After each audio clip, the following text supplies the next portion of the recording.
I am Farook Mohammed. I'm from South Africa, from a city called Tebega. My family is very diverse. It's a mixture of German, Afrikaner, Canadian, Madagascan. My family dots through the continent of Africa, reaches up all the way in the Middle East and Europe as well. I see ourselves at a certain point in time where nations are not seeing eye to eye.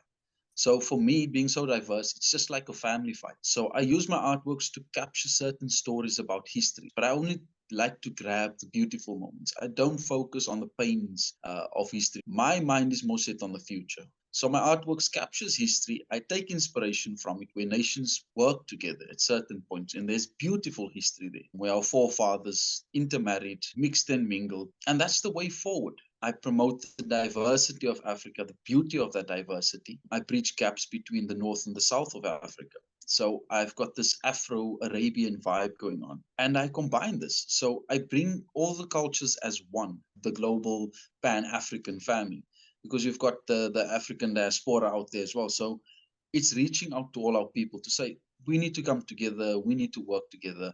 Let's build a better future for everyone. I speak certain stories about love. As a Pan-Africanist myself, as an African, I focus on unifying the people on the continent. We've got this beautiful concept of Ubuntu. In Arabic, it's Ukhwa. It's humanist, brotherhood, unity. That's basically the message behind it. I want to see that all over the world. In my country, in South Africa, we've got like 11 official languages. We need to find a way to just work together. And artists do play a major role in it.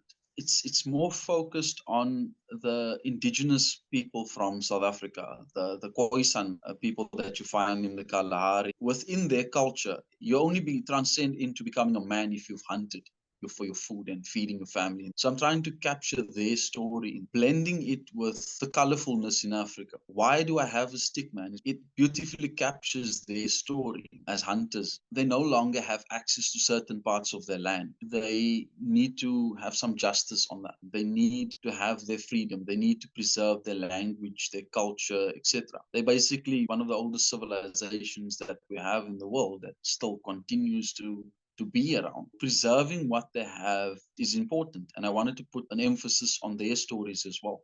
It's more about standing against conflict on the continent of Africa. It's about our people needing peace and unity. And also, it's a sign to say that we don't want any interference within Africa from any external force. People come and they say, oh, we want to come and bring peace to your continent, but they're coming with weapons. How do you bring peace with weapons? You don't get the message across through the barrel of a gun. You need to be able to sit down respectfully. The world needs to start listening. And my focus is getting Africa more united. So we want to see our nations coming together and an end to conflict. We want racism gone. We want xenophobia gone. This is basically a message to say that Africa is busy rising up towards unity. We don't need your help in arms and ammunition. We want to silence the guns. It's more about speaking to the emotions of a person. It also has a sense of peace to it. The person may look like he's alone, but at the same time, human beings, sometimes we need our alone time too. We need some space to reflect. But this painting is specifically just for the purpose of beauty, to engage. There's warmth, and at the same time, there's a bit of cold to it. But it had to have that mixture, there's this balance between the two. And I was looking for that so that you can actually feel the life behind it. It needs to be something that speaks to the soul.